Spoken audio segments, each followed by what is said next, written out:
that is proper, but it's under construction. A new power of Siberia is under construction. Anyhow, if you look at all the infrastructural aspects, what I will tell you, just a simple last fact, is that probably in 2 years' time, we will make it to be totally independent from gas and oil from Russia, speaking about the European Union. So it will be zero. Not 400 billion, it will be zero.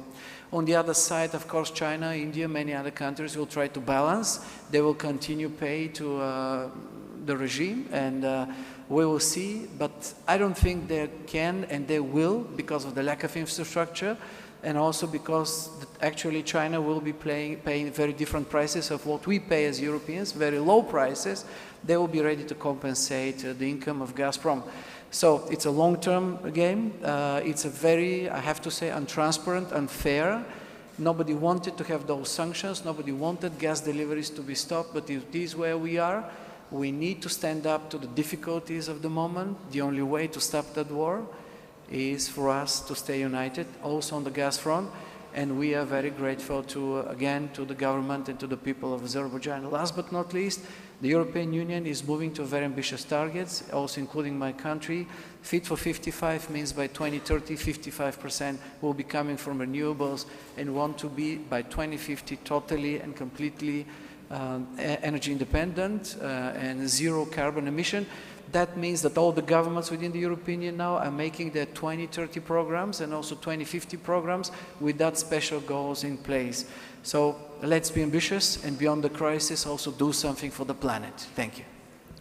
Thank you very much, Mr. President. And I think those are good points too on needing to work these issues at different time frames, the immediate, shorter term, medium term, longer term, and different things that are coming in front of us.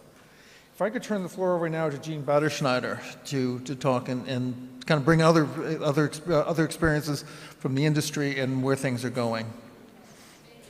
First of all, is this on? There we go. First of all, hello everyone. Thank you for being here. We see each and every one of you hanging in here to the bitter end of the day, so we really appreciate you being here. I think everyone in this room would agree that access to cheap energy is absolutely essential to a functioning economy. And if we look over the past couple years, we have 3 C's that have affected energy, right? We've got conflict, we've got climate change, and we've got COVID. And if you start with conflict and climate change, it's made it clear that the type of energy we use, the amount of energy we use to thrive and develop, and where we get the energy from are all strategic questions. And when you overlay COVID on top of that, which has been a humanitarian crisis and has a huge impact on supply chain, all of these forces are existential for us to deal with.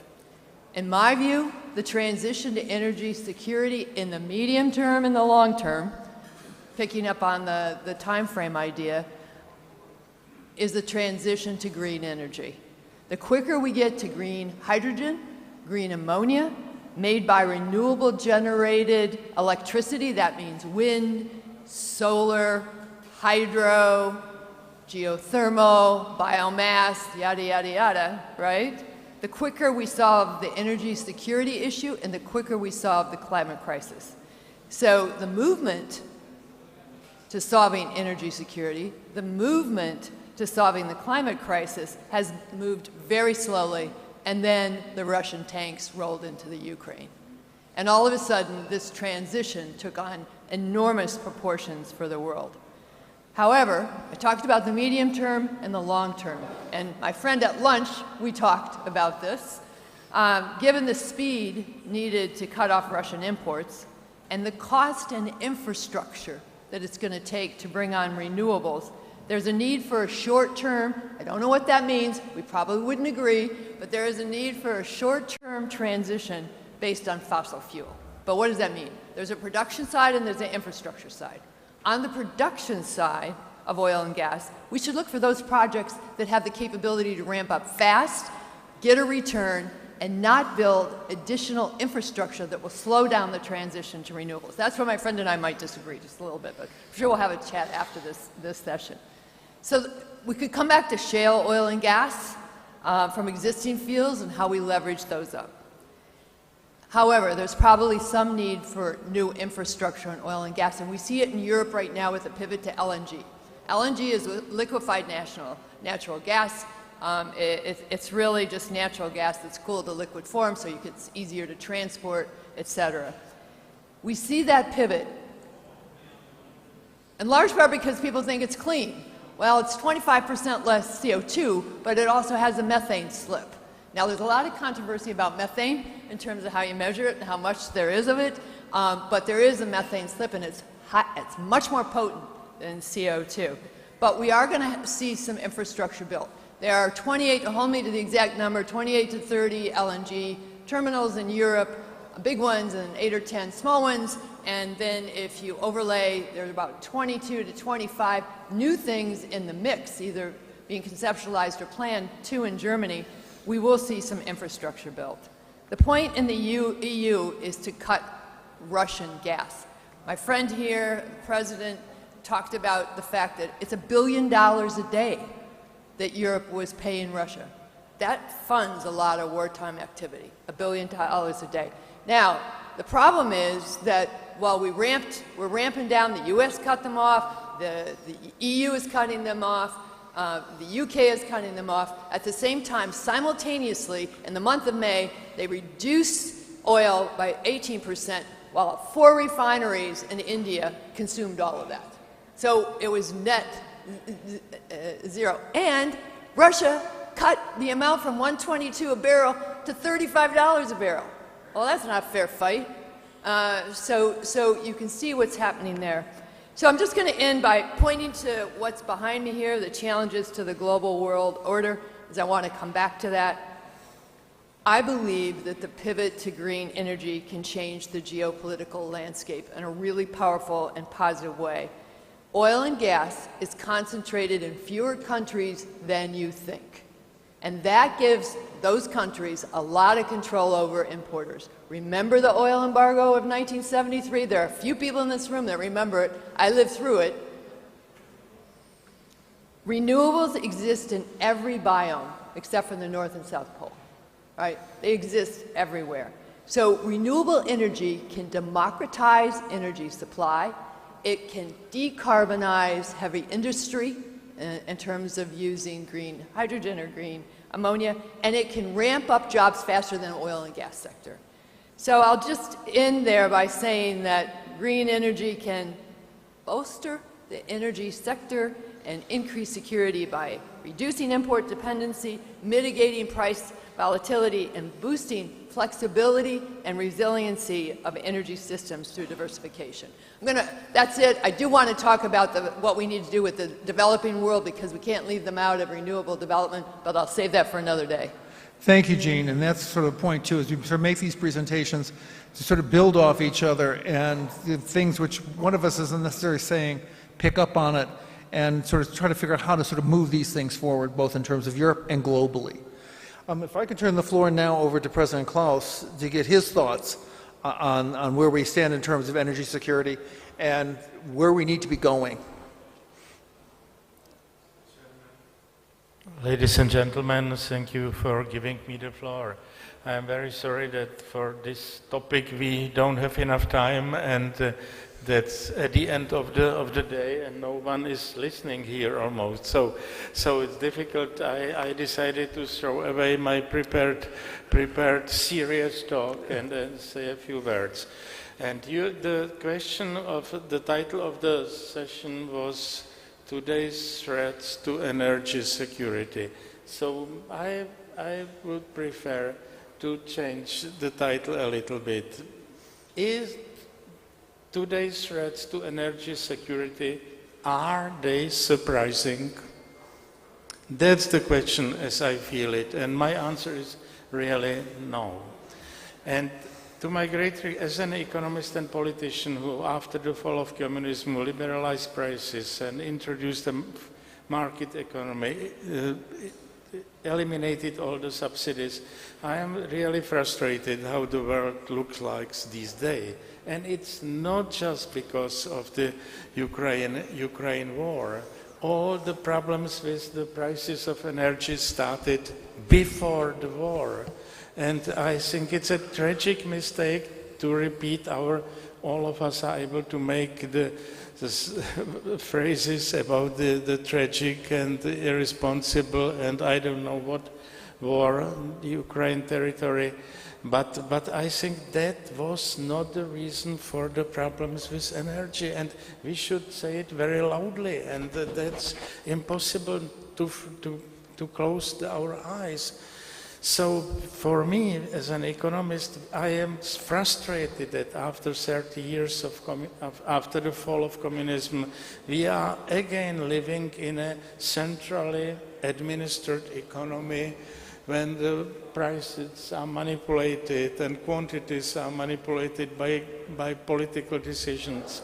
And that's the main reason for the energy insecurity these days. Of course, the Ukraine war added another dimension to all of that. So the war didn't, and with the war connected associated price hikes and shortages and cuts in energy supplies didn't fall from heavens, really. That's necessary again to say. It started with the global warming panic in the last decades, which is a total nonsense, another one. And we should say it again very loudly, and it's connected with the totally flawed European project called Green Deal again. So those are the main tragic reasons for the problems with energy security. I know that it's not politically correct to say that, but I am, on the contrary, absolutely sure that we have to make it to say it that way. I could explain this position in a long speech. I come from a net energy importing country, of course. That predetermines my position, my way of looking at the situation. We have coal and we have nuclear power plants. And I would like to be very explicit to say that we are not ready to give them up. To say it very, very loudly again. Until now we have had electric energy surplus, but we have zero oil, zero natural gas. We export 50% of our oil from Russia and 96.5% gas from Russia. Almost 20% from Azerbaijan, to put it clearly here. So this definitely defines our position, and it created tremendous problems for the consumers, businesses, and so on. So please don't just look at the Ukraine war as the main problem for the energy situation all over the world. But I was prepared to make a serious speech of an economist who wrote his doctoral dissertation 60 years ago on the topic of inflation. This is my topic, so I would like to speak a long time about it. Next year, probably. Well, maybe you can give us that article. That was great. Well, give us an article. Give us a copy of the article, and we'll publish it. But thank you, President Klaus. And I think your point too. That these are things which have been developed for a long time, and they didn't just fall from heaven. They were decisions that were made. And again, the decision made in one country has ramifications for others. And if you're an importer, you're kind of caught. If you're the producer, you're caught in other ways. And so, how do we sort of work this through? If I could turn the floor over now to Mr. Muscat, the former Prime Minister of Malta. Please, Mr. Prime Minister. I think we're all on the same page when it comes to our political assessment of the Russian aggression on Ukraine. So I'd rather go on a couple of other points which I see as being rather sticking out and to some sense contradictory in the approach that the West collectively is taking to this crisis. First of all, it's obvious that we're seeing the weaponization of currency, the weaponization of the dollar. I believe that the dollar nowadays is more powerful and more important than any nuclear bomb, to say the truth, and is being used to that extent.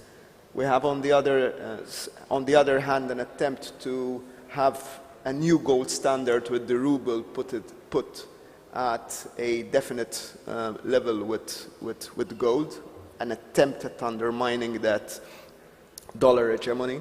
We're seeing the weaponization of the energy markets, as we have seen for many years in a more subtle way, and the weaponization of food supplies. Now, in traditional warfare, food supplies have always been weaponized in the other way around. Those who were engulfed in a fortress those attacking the fortress would make sure that they isolate the people in the fortress so that no food reaches them. In this case, those in the fortress are making sure no food reaches those who are outside. So it's the first time, I believe, that the world is experiencing such a phenomenon. The second point I would like to make is that I was intrigued by Jean's point on the democratization of energy supply. I agree with her. I would stop my agreement as saying it would help alleviate the issue. It wouldn't make any country self-sufficient, definitely. So our approach to the Green Deal, or call it what it may, should not be nationalistic in nature, because no country would be able to do it on its own, even if we go 100% green. Even the raw materials needed, the PV cells needed, where are they coming from? China. The batteries needed for the EV vehicles, where are they coming from? China, at the end of the day. Where are we disposing of all these batteries? Really and truly, we don't know. Everyone is going to a rush for EV vehicles. I'm all for it. I'm all for it as a transition measure. I believe that really and truly where we should be aiming at is hydrogen, rather than having EV vehicles, which postpone the problem.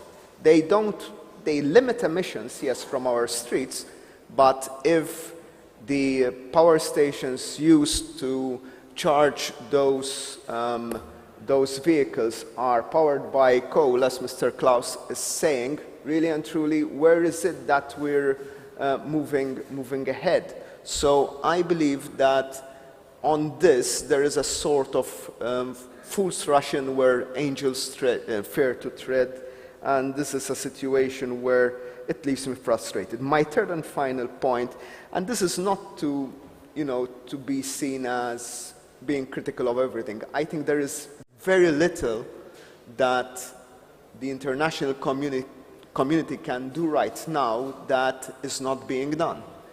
But we need to realize that what is being done is not perfect.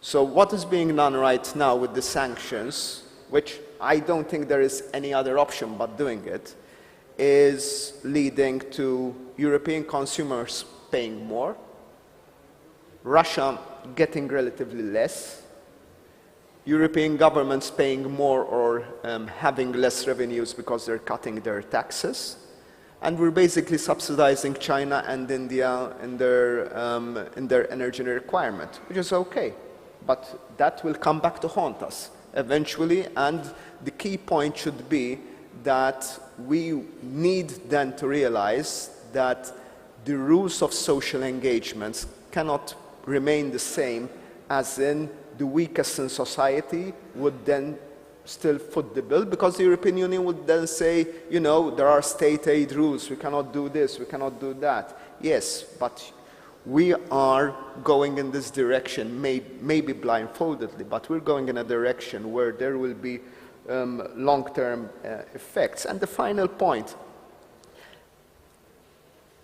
one of the effects of geopolitical effects of the war in Ukraine, of the Russian aggression on Ukraine, is that some regimes which were frozen out of the international system are being rehabilitated. I will not make a moral analysis of that. I'm referring mostly to Iran, to Venezuela. So basically, everyone is rushing there in order to, you know, to thaw the relationships, to increase the supply. But really and truly, they're not too different from the Russians, if you were talking of values. So we're jumping from one problem to maybe a bigger problem.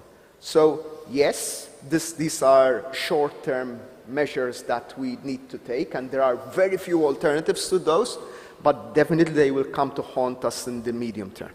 Thank you. Thank you very much, Mr. Prime Minister. And I think that's a key point. And we do these things, and we start looking at these things in the press, we'll often get a focus on one bit and not look at those follow-on effects and the unintended effects that may be coming on. And I think your point regarding the rehabilitation of someplace like Venezuela, which had been under very heavy sanctions, is telling in this. Plus, I think we could talk at great length about the weaponization of currencies and how this may be the next one, an issue for the next sessions. If I could turn now to Deputy Minister Sultanov, the Deputy Minister of Energy here in Azerbaijan, and he gets to follow his president, who talked a bit this morning about this. But again, sort of what Azerbaijan is doing in terms of being a traditional energy supplier as this world changes. Thank you, Mr. Moderator, dear members of the panel, speakers, excellencies, ladies and gentlemen. Yes, I mean, for a country of the size of Azerbaijan, the current energy crisis is, or these kinds of crises are always exogenous. And given this issue, given this problem, we are simply working on how we can provide solutions for our partners. And this is what the angle from which we are looking at this issue. Azerbaijan, regarding natural gas, we are increasing our production. Last year, we produced about less than 44 BCM of natural gas. This year, it will be 45. And this will continue for a couple of years. The production will increase given the current plans. Our export for the first 5 months of the current year has been 9.4 BCM, which is 27% more than the same period last year. And again, this will continue for a couple of years, given the current plans. Azerbaijan has the potential to increase its volumes, and we hear that there is a demand, but these demands should be expressed in commitments, in perhaps written commitments. It's okay to understand that our partners might need more gas, but again, as you know, in the case of natural gas, unless you sell it, you cannot drill for it. So you have to do that beforehand.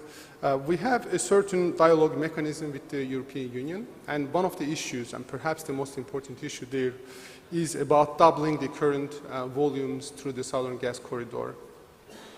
And we expect to reach certain solutions in that regard very soon. But another thing I want to indicate is that, which is missed sometimes, Azerbaijan is also a quite sizable exporter of electricity. We are exporting to all neighbors that we have, all normal neighbors, if you like. And compared to 2020, in 2021, Azerbaijan's export volumes of electricity went up by 45%. In absolute terms, it may not be game-changing numbers, but again, percentage-wise, it's going up. And one of the reasons, again, is natural gas, because Azerbaijan, unlike many, many other countries, is producing quite clean electricity. About 94% of our electricity is produced by natural gas. We don't use coal at all. So it's related to the price of natural gas somehow that we are exporting more. But the good news and great news for us, and I think today at the Minister of Energy, this is the big deal. This is the deal for which we are spending perhaps most of our time, is green energy potential of Azerbaijan. We are signing deals, we believe game-changing deals for Azerbaijan and perhaps for its for the larger region, and we could create the same effect that we did with natural gas. Especially promising our Caspian sees offshore wind potential. We estimate it to be, in the Azerbaijani section, 157 gigawatts. For comparison, the total installed capacity in the country is 8 gigawatts right now. And this is 20 times more than we will ever perhaps need. This means that we need to export that. And we believe that there are great opportunities. It could be economically viable to export this green electricity produced in the Caspian Sea, combined with green hydrogen and perhaps other solutions just for stability purposes. And therefore, we believe that just besides or keeping the Southern Gas Corridor, we are thinking about new green corridor all the way to Europe this time.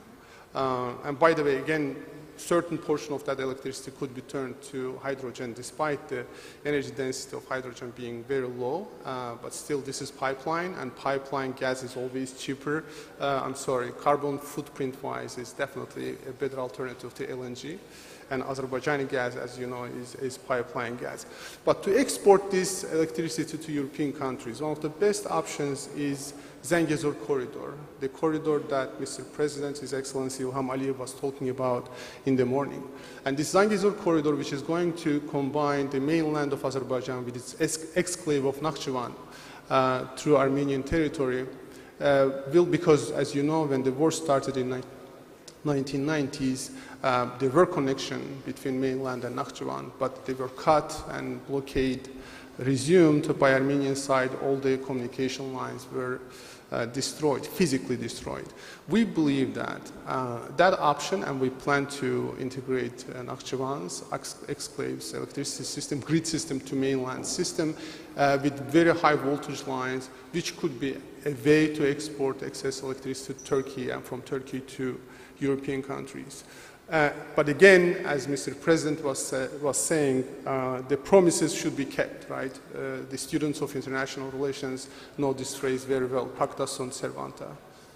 Promises must be kept. And we are talking about the promises that were made on the 10th of November, and we are talking about, again, kind of hark back to the major issue of this forum, promises regarding the basic fundamental norms of international law. Right? The solution is this simple. As long as we keep our promises and as long as we act on our promises, I think we can solve a great deal of issues, a great deal of the problems that we are facing, and Azerbaijan will continue in this sense, given those premises, will continue be part of the solution of the energy issue, energy problems in the neighborhood, this time augmenting its traditional natural gas and oil with green energy. Thank you. Thank you so very, very much, Mr. Deputy Minister. Everyone who's been speaking deserves a round of applause, and some of you have gotten and some of you haven't. So there's a virtual one, and we'll get to everyone at the end. If I could turn the floor over now to former Deputy Prime Minister of Romania, Anna Berthal.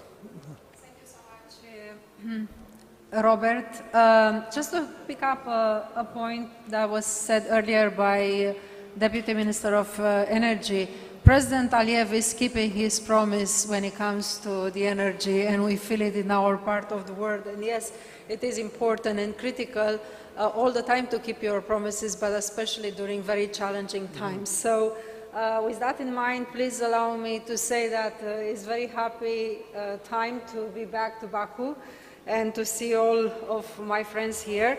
And I want to start by strongly condemning the illegal aggression of Russia against Ukraine and the use of energy as a political weapon for geopolitical leverage.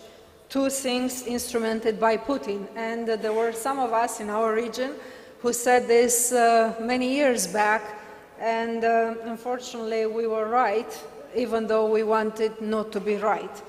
The current Ukraine war has demonstrated the importance of a balanced energy mix in the EU and of a resilient energy system when faced with extreme events. And if we are honest about it, the over-reliance on Russian imports was a vulnerability of the EU even before the war started.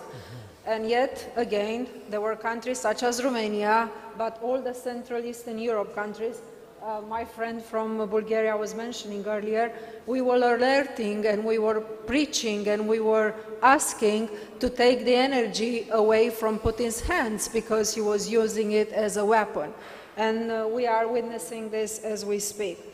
The current scenario, I think in the current scenario, I see three major concerns. One is the security of supply, decarbonization, and maintaining an affordable energy price for the consumers. And for the, time being, given the time restraints on our panel, with your permission, I would like to speak a little bit about security of supply. Obviously, Europe needs a comprehensive and ambitious plan to increase its energy resilience.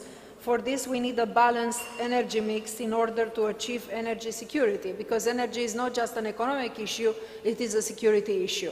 And with that in mind, I think it is wise to leave to each country the balanced mix, taking into consideration the realities on the ground. For example, in Romania, we have a lot of energy sources, but not that much wind, even though we wish to have that much wind, but we have nuclear. In fact, actually, we are very proud that we are the only country in Central Eastern Europe operating a North American technology for more than 25 years, and we were the only one in our region. And now we are planning to go for 2 more units. We already have 2 units on the nuclear, and we are going for 2 more units. And actually, we sign up with NewScale to have the SMRs. And if I can share with you from my humble experience now on the nuclear, nuclear is not the bow in the room. When you are studying it, you see that it actually is one of the cleanest sources of energy. And if we talk about hydrogen, you will see that actually the hydrogen coming from the nuclear, it's one of the cleanest. So coming back to the security, I think it is wise to leave it up to the states to take into consideration the realities on the ground. And in this way, you can achieve that mix, that balance that will allow you to have that energy security and energy independence, because this is another thing that we need to look into, to take into consideration, the energy independence. I was talking earlier about and touching about the diversification of supply sources and routes is a priority, and we strongly support the consolidation of the international partnership with Europe's key and reliable energy partners. And I have to say here, with my very great pleasure, of course I am a little bit subjective because I care deeply about the Romanian-Azerbaijan relationship, but as I said earlier, in times of need, you see your reliable partners. And when it comes to the diversification of supply, I want to salute the great cooperation that we have with Azerbaijan, especially on the southern gas corridor, and it's a lot of development there, I think, is going to help our region greatly. The completion of gas infrastructure missing links is very important in near future as well. If I can just give an example of great importance for the security of supply in Central Eastern Europe are 2 gas corridors. The Trans-Balkan corridor is Turkey, Bulgaria, and Romania, and the vertical corridor, which is Greece-Bulgaria interconnector, Romania-Bulgaria interconnector, and BRUA, which will facilitate the supply of the gas from third countries in the region, including Romania. And that will give our region that independence and that security of energy that we will never have to fear that the energy is going to be used by a neighbor, meaning Russia again, to actually, quite frankly, blackmail the economies. And that needs to be taken seriously into consideration.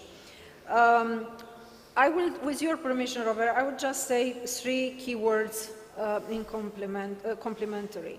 Solidarity, partnership, and future development. When it comes to solidarity, climate change and energy security are worldwide concerns, obviously, and in the face of provocation and hostility, we need to show solidarity and mutual support. And energy security and decarbonization needs to go hand in hand in the Black Sea region, a region that is actually under a lot of turmoil at the present moment. And that's why it's a region that needs to be helped, because it deserves to be helped. And again, here I will go back and praise the efforts that President Aliyev is making on helping our region to really have that independence and that security in terms of the energy. Partnership, yes, you need to count on your truthful, trustworthy, strategic partners that are proving to be there for you in actions, not just in words, and especially during difficult times. When it comes with future development, I think we are witnessing the rebirth of innovation in energy production technology, and I think investment in low-carbon energy innovation should be at the top of our agenda.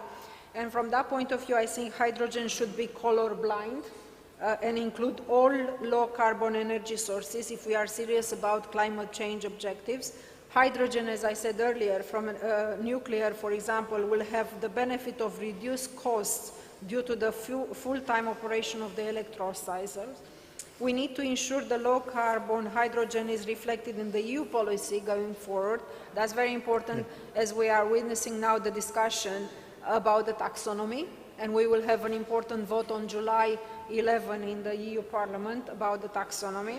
So I will close now with your permission quoting what President Aliyev was saying earlier. Baku is, if I can quote, Baku is ready to expand the southern gas corridor and increase hydrocarbon supplies. Now we are thinking about increasing the capacity of the corridor since there is a demand in Europe and a demand that is so much needed. But this will require time, considerable financial expense, and close coordination, active dialogue with all the countries involved, and we are ready for this. That shows a hand that is given to us in need, that shows a strategic vision, and that shows a good partnership and a good friend at need. And with that in mind, I would like to really say thank you to Nizami, allow me to say that. Where is Rojvan? I don't know, he is somewhere here, but he always is looking after us. You know, Ismail is here and President. I mean, it's great to be back. We were here in November. I know that putting together such an event within 6 months is a challenge anyway.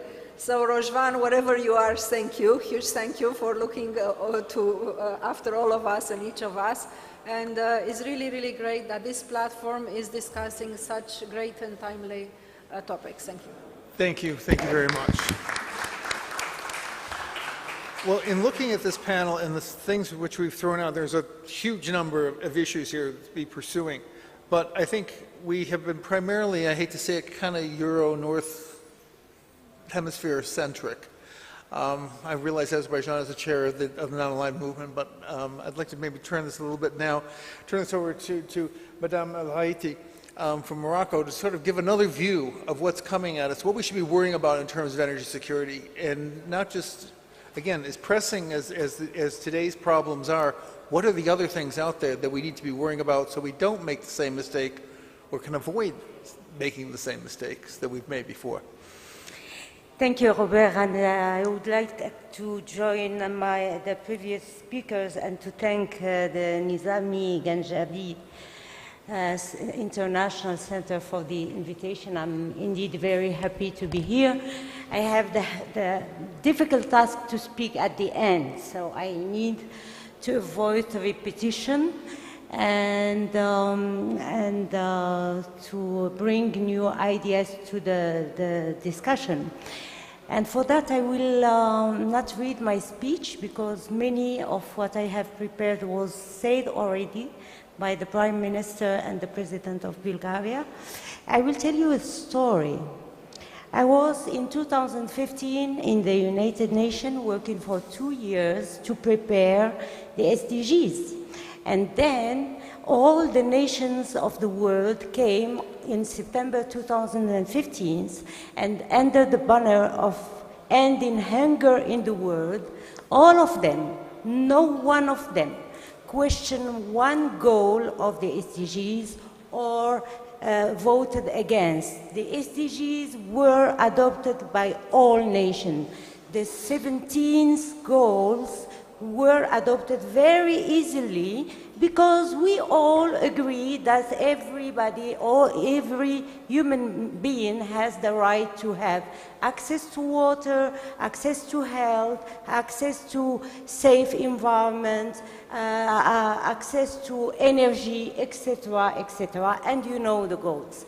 And then in November the same year, I was in Paris, and I was the vice president of the Paris Agreement.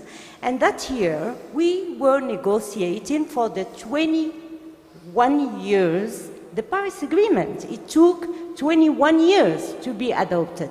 And then, after many, many difficulties and negotiations, we did it. 195 nations with different social background, different social, economical background, and different interests adopted the Paris Agreement. Now, let's ask ourselves what the Paris Agreement was about.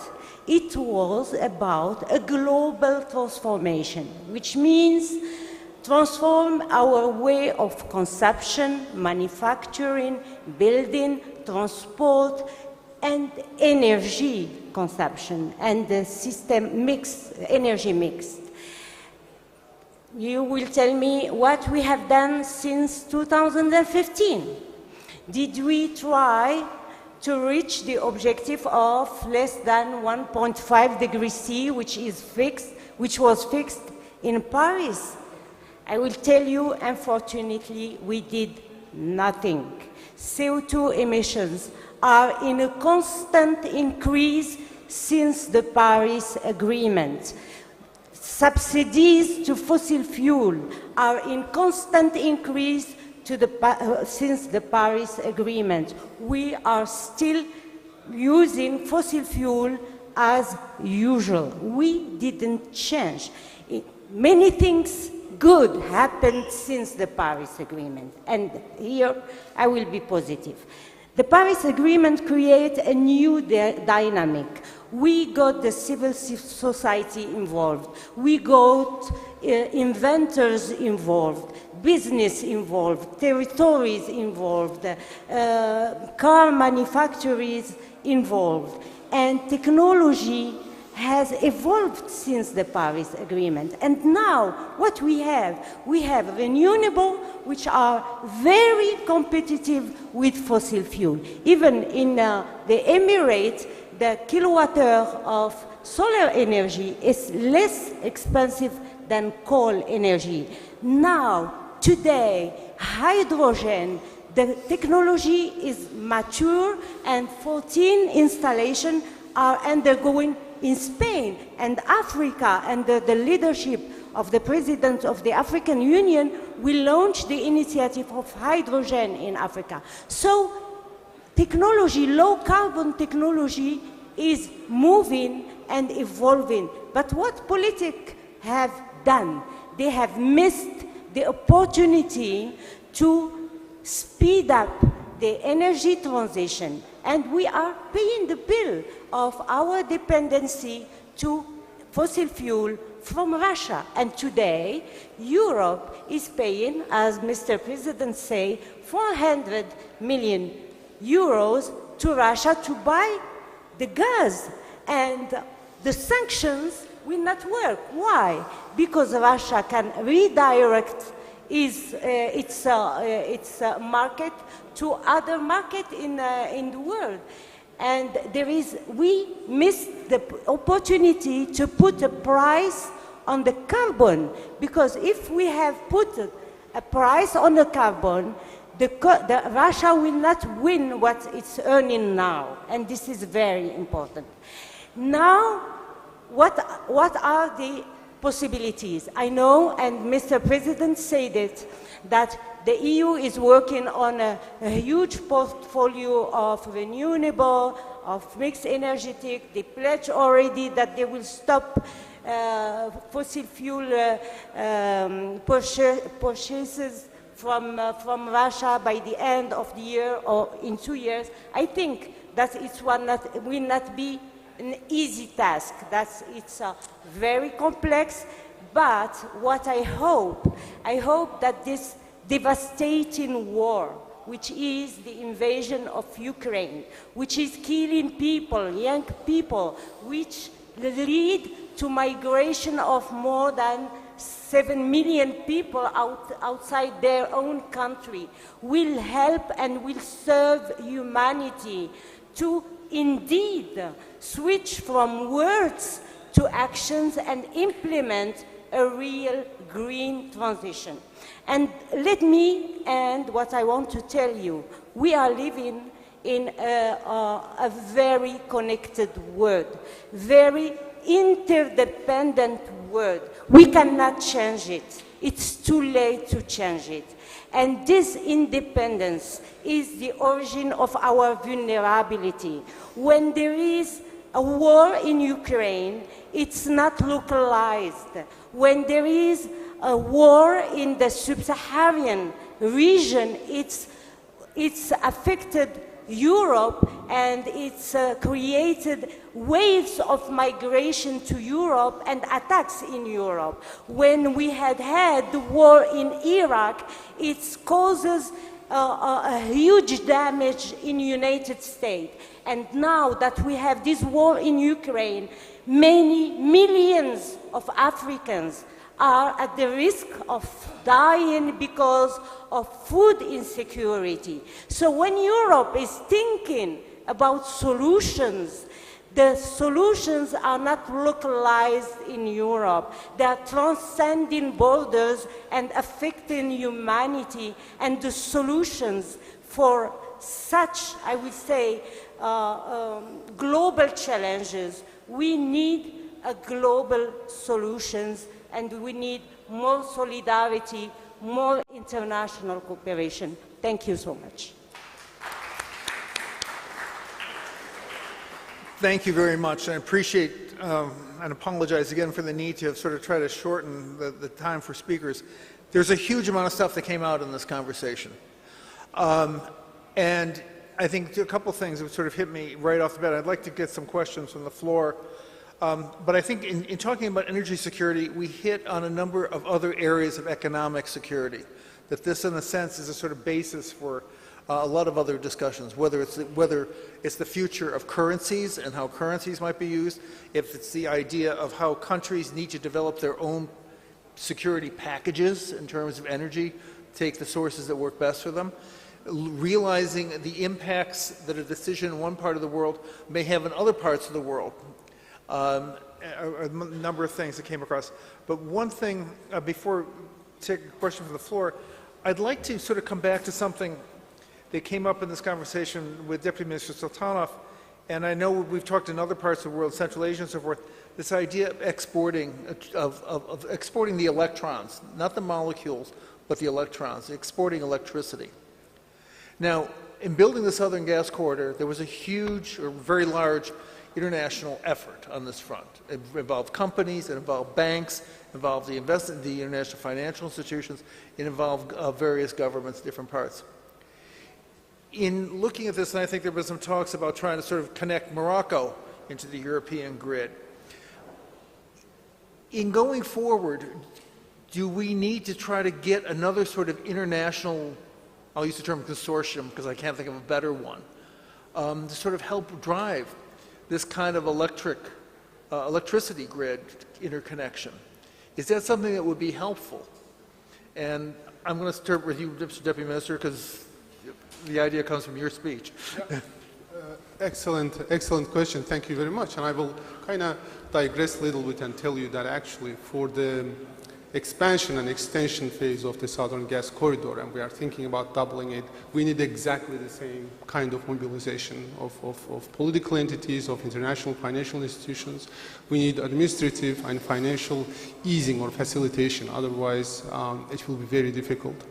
For the green energy, especially exporting green electrons all the way to Europe, exactly. I mean, we signed big deals, implementation agreements with world-class corporations. We believe that eventually it could be more than one corporation. So in a sense, actually, it's amazing that it's the same Caspian. Caspian used to be source of oil and gas, and now the same Caspian is turning out to be the source of immense offshore wind energy. And we believe it's too big for one corporation to exploit, and probably we are going to see some kind of consortium there developing those resources. But again, the amount of resources, financial resources, right? Connecting grids is one of the biggest challenges we are facing. I appreciate the last speaker's comments about being late to go all the way green, but there are unbelievable difficulties in terms of grid stability. We need to think about that, right? So, and as you know, in the European Union, you have ENTSO-E system. Azerbaijan is not part of that system. So, definitely, like at political level, at economic level, financial institutions level, administrative level, we need the same level of mobilization, if not more. Thank you. Others on the panel with thoughts on this? Jean? Electrons versus the molecules. The reason why I'm so focused on green hydrogen, for a lot of reasons we have a debate about being agnostic on the color, is that it's a battery. It's storage. You convert it to ammonia, you can move it around. The issue you have with transmission lines is they're hugely expensive. You have property and land issues. I mean, we're dealing with this in 50 countries right now, trying to move it versus on transmission lines. So I get to hydrogen because the conversion with membrane technology you can do, and it can be a battery. Back to the comment that you were making about solar and wind, yes, the technology is there right now. The problem is the intermittency, and as a result of that, what hydrogen does is it can be a battery for the intermittency. But all that technology exists today. It's cheaper, I think, long term than trying to build transmission lines all around. Not that you don't need transmission lines within particular areas, but I think you have to look at green hydrogen as a battery, because there aren't enough batteries. Now, batteries are a huge problem, and also the materials to make the batteries, and then what to do with the materials after you use the batteries. Madame, please. I think another yeah, okay. But then you get Madame Haiti gets back at you. Go ahead. No, you. Who's microphone? Okay. So another great thing that is happening is that what we see is complementarity of traditional source of energy and green source of energy, because the infrastructure we have, this southern gas corridor, the pipeline system, we are already testing it to see whether it's suitable for the transport of hydrogen, a certain mix of hydrogen. And definitely, the offshore wind, the scale is so big that kind of helps us in terms of drawing down the cost, but at the same time, it's too big for us to consume it alone or without some storage mechanisms, including hydrogen. So green hydrogen is part of the deal, and in fact, with the corporations, the implementation agreements definitely include those clauses about green hydrogen. And at the same time, again, the infrastructure we built for natural gas is coming back to help us actually to turn and increase the amount of green in the overall energy mix, because we believe that some of that hydrogen will be economically viable to push through the same pipelines the way we are pushing the natural gas. Thank you. Madame Al-Haiti. Yeah, I agree with you, Madam, when you said intermittence concerning the wind energy. But for solar, we have found the solution now, the storage and for solar energy, and the hydrogen is a huge opportunity for humanity because of two things. First one, we are not going to transfer the dependency we have now with Russia to another dependency to China, because now we are already experiencing shortage of components which are coming from China for solar energy, for example. I'm coming from a country where we have built the biggest solar installation in the world, and we are aiming to connect our installation with the Southern Africa and the North and to export energy. But the problem is that we are importing our equipment and material from China. So I think that now what we need the right policies internationally, the government, the leaders, the politicians should give a signal to the private sector. The private sector is ready and need this signal. But as far we are still continuing to subsidize fossil fuel and to buy gas and fossil fuel and not investing on low carbon technology, we will not move as quickly as we want. Good, yes, this is good. Anna, please, and Jean, and then Ismail wants to join as well. Please. As I was saying earlier, I think one important lesson we need to draw from what's been happening in recent years is to be wise about your energy mix. And in being wise, it means being realistic as well, to take into consideration, as I said, the realities on the ground on each country, and to allow that member state, if we are talking at the EU level, or to allow each country to really have that freedom of and be supported to have that energy mix. And we need to be careful not to replace one dependency with another one. And I think that's something that we ought to really keep in mind, not to replace one dependency with another one. That's why on energy, it is very important to put the seed today for a very long development, strategic development, because it's taking long-term investments. I know that there is a huge project, I'm not going to go into details, but it's about a cable that goes to a submarine. That's going to come in 10, 15 years, but the seeds are being put as we speak today. So my pledge is to say, hang on a second, we've been in an energy mess caused by some countries who said that they know better than others, bettering their economy, if we need to speak honest about, if we are honest about it, at the expense of others, because for the same amount of gas, some countries got a very good cheap price and others got the highest price, my country being among the ones who got the highest price, as well as the other Central Eastern European countries. So, please be wise about it and not make the same mistakes as in the past. Thank you. Jean. Solar technology. In addition to everything else we've been talking about here, rapid, deep investment in technology is absolutely key. So I know of one of the companies I'm on the board of, we're spending a lot of money right now on researching different ways to build solar panels, because if you're a hostage to Russia and then you become a hostage to China, you're still a hostage. Back to your point. I mean, we have to get out of that scenario. So investment in technology is more important than ever. Two things are happening. We're changing the composition of those panels, we're changing where they're produced. We're also looking at direct photosynthesis, where we can take out the electrolyzers, which really changes the game if you know about solar. The only other comment I want to make really quickly is we can't forget about developing nations. It's really key here, because if you look at what the International Energy Agency says, we spend $2.5 trillion on energy a year. It needs to double by 2030. That's another 2.5 trillion. That's 1.5 to 2.5% of global GDP. We are going to have to help the global south and developing nations. When I talk to my friends and leaders in those countries, they say it's absolute hypocrisy for the developed world to expect us to go green and sacrifice our development at the expense of not being able to do high-intensity oil and gas. So we're going to have to figure out ways for low-interest loans and concessional financial flows to make sure those countries are able to go green and still get developed at the same speed they would with hydrocarbon. I would love to build on that comment, because this question of financing is immense. It is. And I'd like to, your Deputy Minister, you can't drill unless somebody's going to pay for it. And that also applies to solar panels. And since I'm looking at 4 people on this panel who have great experience with the EU, I would love to get their ideas on what could be done with the Commission and with the EU. But, Ismail.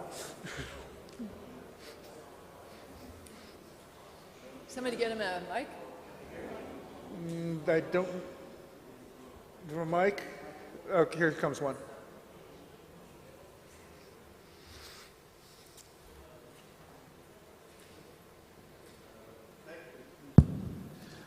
Thank you all for a wonderful panel, and thank you, Bob, for leading this discussion. But I'm worried about something, which is the assumption that what we've been discussing here, specifically ways of generating electricity in many of its manifestations, is going to significantly help in dealing with climate change. Actually, it is not. Electricity is only about 15% of the total CO2 emissions. We have problems of such things as cement plants, as steel plants, and these are huge investments that last for 50 years. I mean, people don't write off a cement plant in 3 years or something like that. We have problems in agriculture. Agriculture is contributing about 15% of global emissions right now. We believe, and I'm glad to see Barbara here, we believe that it can be flipped, that the sector in fact can be a major contributor to the absorption of CO2, and at the same time we are looking at new analyses which are showing that we are entering a very complicated stage for the climate change, partly because of potential melting in the permafrost, which is going to liberate methane from caltrates, and methane has a major impact on climate change as well, even though it's not as long-lived in the atmosphere. It's about 24 times more effective in terms of greenhouse gas than CO2. But flipping around, for example, the agricultural sector so it becomes a major contributor to absorbing that becomes important. So the energy discussion is extremely central, and in fact has dominated the discussion on decarbonization. But in fact, it's a relatively small part of the total picture of what we're doing. And now we're discovering also the interaction with the oceans, and the ocean budget for CO2 is not as big as we had thought. And in fact, we are already worried about potential changes in the deep ocean currents that may affect the overall picture that we have. I'm now serving on a new commission dealing with water issues, as well in the hydrological cycle, which is closely interconnected with the climate action, results in the fact that yes, we should be targeting CO2 emissions, but we should be targeting CO2 emissions across the board. And I think that the issue of energy security for countries, for people, that's a very important part of it, as well as the decarbonization. It contributes, but not as much as the press would have us believe, to resolving the issue of climate change. And that is one thing I can promise you, that the NGIC, Nizami Ganjabi Center, will hold another session one other day, but not in this Baku forum, on climate change.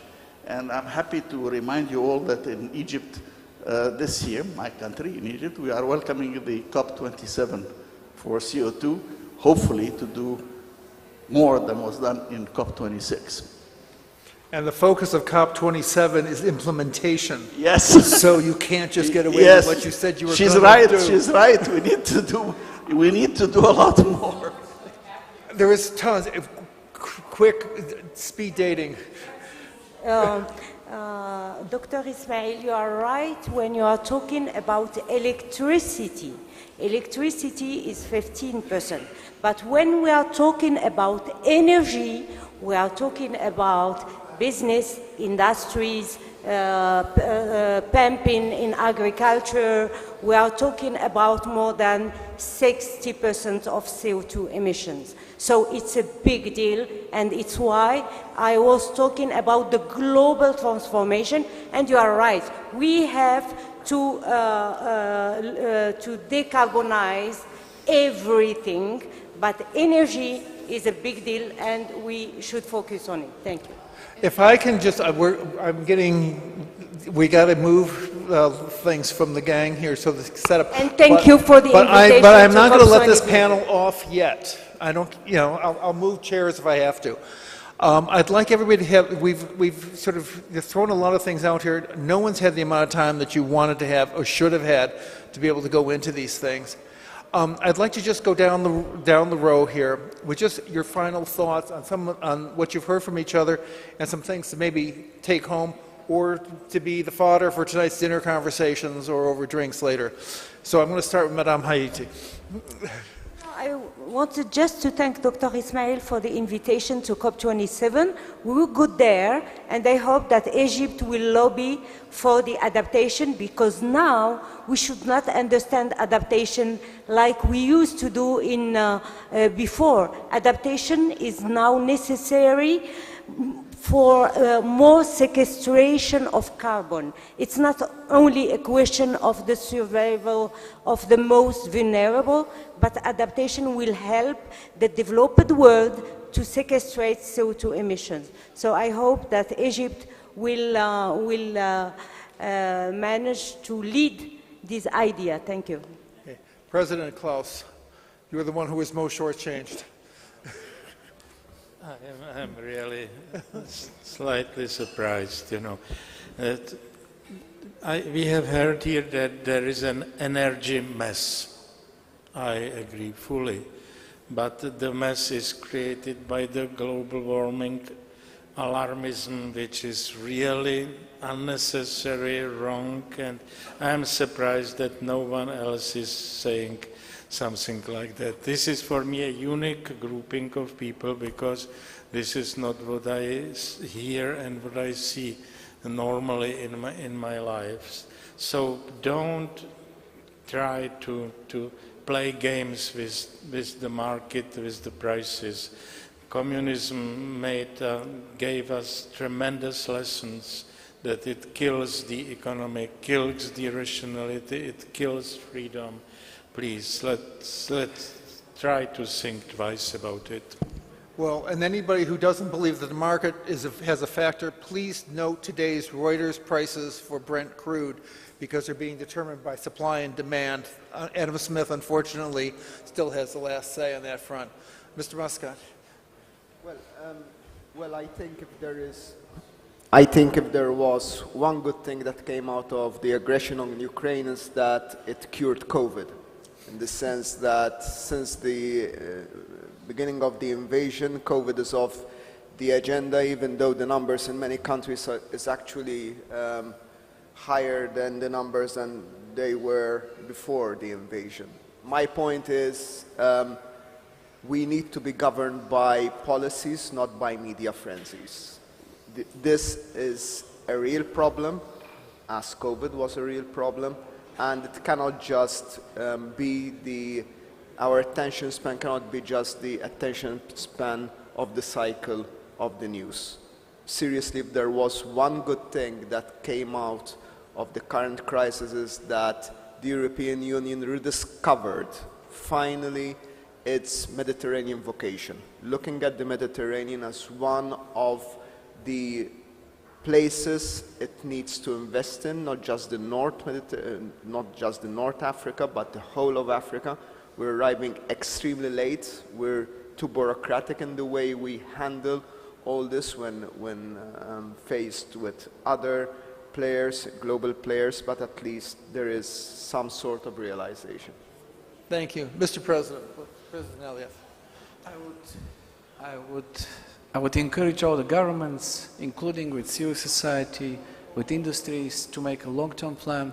I'm very proud that the European Union is having such a plan, and you need to set up ambitious goals. You need to integrate the SDGs. You need to put the right priorities in your long-term plans, including energy efficiency, energy diversification, energy liberalization, to make sure that energy is not a weapon, it's something that is traded on a fair price, and just to make sure that it's transparent to people, to international community, because only together we can make a better planet. In order to succeed, we need to have the right plan for that. Thank you. Thank you. Jean. Boy, there's so many things to react to. But let me just react to a couple of things. First of all, my professor friend down on the right, I totally agree with you that energy security and climate change were here long before Ukraine. And what Russian invasion of Ukraine did is it accelerated everything. And when you accelerate things and you're in a panic, you've got to be aware of the law of unintended consequences. So we've talked about hostages and, you know, exchanging one taker for another. We have to be worried about unintended consequences. I'm just going to end, though, with just a comment on, remember that 75% of green, because climate change is existential, and we're going to do another thing with the Baku Forum on this. 75% of greenhouse gases come from burning fossil fuels. So we have to do something about that. We have to think about renewables in a sensible way. It gets complicated. And I'll end with just, I have a cartoon in my office, and it's the California where everybody drives their electric cars, and you have a guy pulling up and plugging his electric car into a receptacle at the ExxonMobil refinery. So when you plug your electric car into a dirty grid, the mass balance equation is actually worse off than if you weren't driving that electric vehicle. I think one of the most important lessons that I will draw is assume the mistakes from the past with courage and intelligence to build your present and especially to build your future. And with that in mind means to never, ever allow the energy to be used as a weapon, as it was used.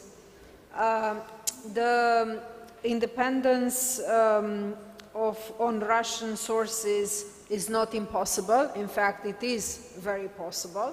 But again, for this, it needs to be courage and to be truth to your word and to your declarations.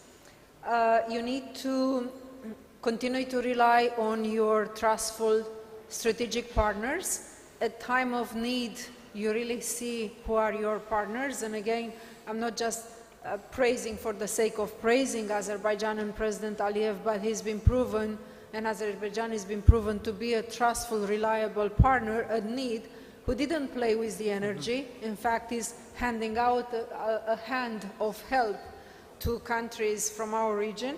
And I will end with what Nizami Ganjavi said, if I may quote. What today we mistake for a padlock keeping us out, we may tomorrow find to be the key that let us in. Thank you. Thank you. Elmer. Thank you so much. I mean, first, I would like to thank Mr. Plevneliev and dear Anna, you, for the nice words that you expressed vis-à-vis my country, vis-à-vis my president, which is a blessing for Azerbaijan. And second, I would like to thank everybody. We feel honored that Azerbaijan, Baku, is becoming such a forum, such a platform for people with such diverse backgrounds, with the IQ level. I cannot imagine the IQ level, combined IQ level and combined experience that is fitting in this room right now. It's amazing and mind-blowing, and thank you so much. And what I like is that I kind of observe how our discussion on practical matters kind of tries to get out of hand into theoretical issues as well, which is kind of adding beauty to what we are doing here. But I will eventually and essentially repeat what I said. I mean, I think we should think about before we should think before promising, and then we should keep our promises, and then we should act on our promises. And this way we can realize a great deal of potential, and definitely in Azerbaijan and in our region. Thank you. Thank you all. Thank this panel. Thank the audience.